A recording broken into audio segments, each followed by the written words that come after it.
My name's Tim Clapton, I'm the online learning technology leader in YouImagine. In this think piece, I wanted to explore the notion of leadership and hierarchy in the increasingly complex environment that is education. One of my long-standing beliefs is that the human default for organisation is the hierarchy. Its simplicity enables us to quickly organise a group of people in order to achieve a set task. And while default may just be, as Homer Simpson suggests, the two sweetest words in the English dictionary, I tend to question their value. The most obvious reason is that people rarely move beyond the default. For most of us, the default isn't the starting point, but the end. They're used as a shortcut, assuming for a fact that someone with more skill has looked at all the issues and made decisions on our behalf. While initially an organisational structure may have been adaptive, over time hierarchy becomes an embedded part of the culture. It becomes the default lens for seeing all problems and the default way in which they are addressed. When all you have is a hammer, everything becomes a nail. When it comes to defaults, we need to start questioning the consequences of them. What it is they entrench, what do they avoid, what do they hide, what do they improve, what do they enhance, and what do they leave behind? But I think more importantly, it's who. Who do they entrench? Who do they avoid? Who do they hide? Who do they improve? Who do they enhance? And who do they leave behind? When it comes to current concepts of leadership and the language around it, the default is to think about it in terms of hierarchy, in particular leaders and followers, which immediately embeds a power dynamic based on us and them. And this seems at odds with the kinds of organisations we want and of what we ultimately want to be part of.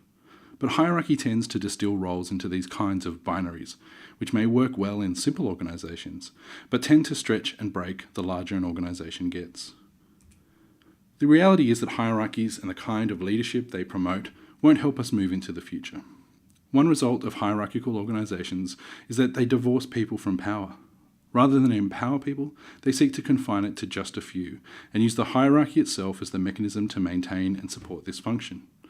This kind of leadership has limits and really only works for small, simple problems, something that education is increasingly not. So it begs the question, does leadership actually require a hierarchy? If we think about the kind of environment our organisation operates in, most would say that it's pretty complex. There are a variety of connected, dynamic, interdependent and interactive factors at play. Financial, social, personal, and political systems that we intersect with at both individual and organisational levels. One way to make sense of this complexity is to use something like the Cynefin Framework. Developed by Dave Snowden, the framework is a tool to facilitate sense-making, where we can plug in different situations into the framework to consider the kinds of approaches and characteristics that work in each of the domains. You can find an excellent explanation of the Cynefin Framework from Dave himself on YouTube. In order to understand hierarchies and leadership in today's climate, I think we need to focus on the complex domain, that what worked previously doesn't work anymore because the environment that we're operating in has changed significantly.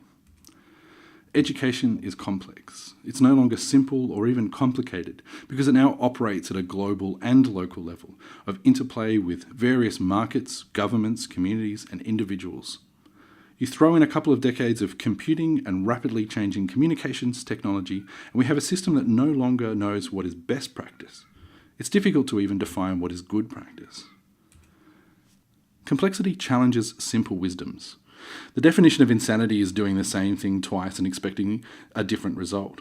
But when we come to a complex environment, doing the same thing will give a different result.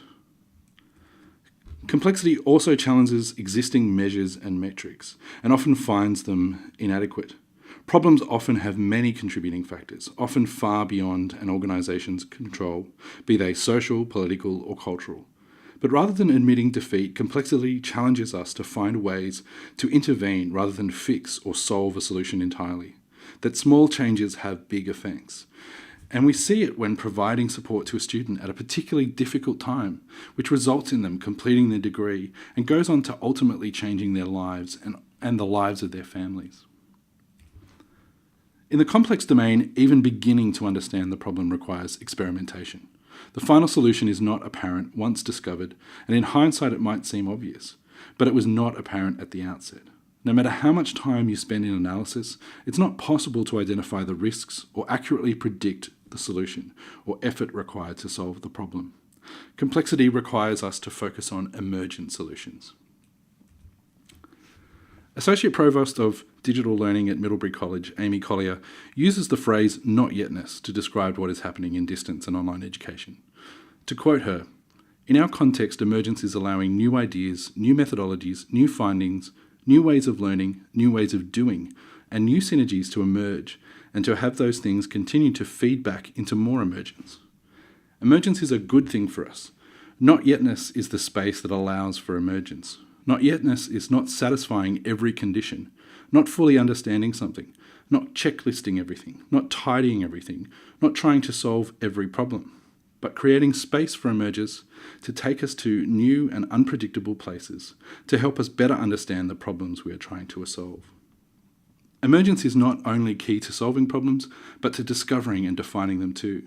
Emergence is the practice required in the complex domain, and it looks and feels a lot like learning and research, two things that universities are more than capable of.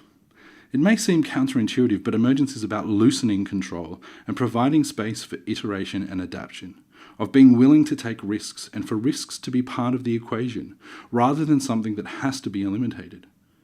It is the realization that to effect change, it has to be in numerous, small, and in different ways. A single silver bullet that will fix everything will never happen in the complex environment. But where is the space in the hierarchy for not-yetness? The way we currently do things doesn't really allow for emergence, and it certainly doesn't support iterative development. These two things are key aspects of innovation. The silos and the bottlenecks that hierarchy creates impedes innovation at every step of the way. So what can we do?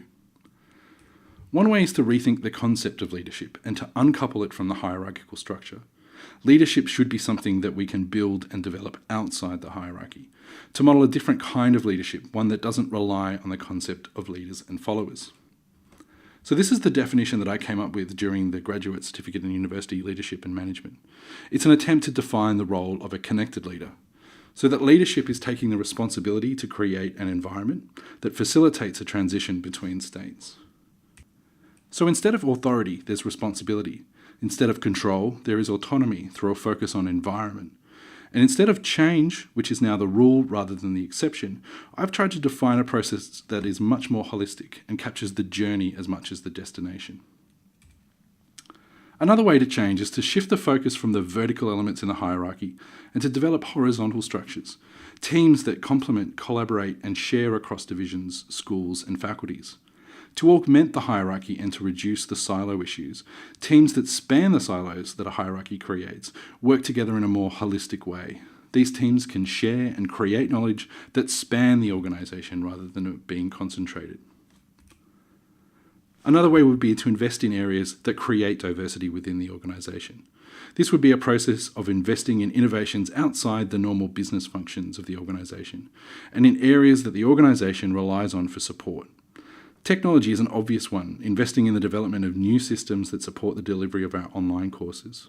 There are other areas like professional development that would allow us to develop and test new and innovative practices, course designs, and methodologies. But perhaps the best way to encourage emergence is to provide greater autonomy, to allow individuals to explore within their unique circumstances. The work we've been doing in UImagine embodies some of these ideas. The online learning model provides a language and a way of thinking about teaching and learning that allows individuals to adapt and adopt practices to suit their needs without being prescriptive. Its elements provide a way of thinking about and conducting teaching and learning in an online space that is based on research and evidence. It's a way of allowing staff across the organisation to participate in the conversation and explain the vision for what our online courses can be to connect the knowledge that exists across the organisation. Our next project, the Online Learning Exchange, seeks to support the autonomy of the individual by providing access to exemplars of practice. It will hopefully become a tool that provides individuals with the information they need to make changes to their subjects and practices, and in turn share those with the CSU community. The vision for the Learning Exchange is that it will become a resource for sharing, connecting knowledge across the institution by operating outside of faculty and school structures. It will become a place for not only finding exemplars of practice, but contributing to them too. Perhaps we don't need to dispense with the hierarchy totally.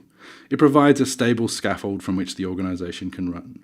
But perhaps we can create spaces in and around it which we can work, through which innovation and change can emerge through a culture that accepts the notion of not-yetness. Thanks.